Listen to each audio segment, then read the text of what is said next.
Средствата за дарението са събрани на благотворителния базар "Подари мъничко вълшебство", който фондацията организира в Деня на детето 1 юни.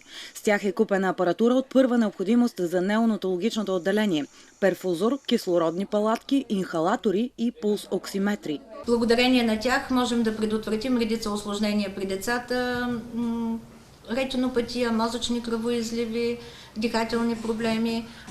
Кислородните палатки, всеизвестно е, това е вариант, който позволява повишаване на кислородното насищане на въздуха, който се подава.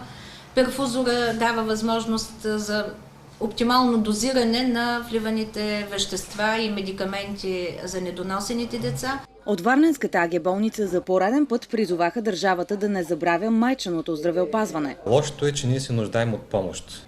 Би трябвало, реално погледнато, ние да се справим без тази помощ. Ако тази година Здравна каса не се замисли за начин на финансиране на тези деца и начин на финансиране на майчино и детско здравеопазване, ние вече, дори с помощта на тези хора, които ни помагат, ние няма да можем вече да се справим реално погледнато. 2551 бебета са се родили през миналата година в болницата, от които недоносени са 297. От началото на тази година до сега недоносените бебета са 227, като най-малкото тежи едва 530 грама.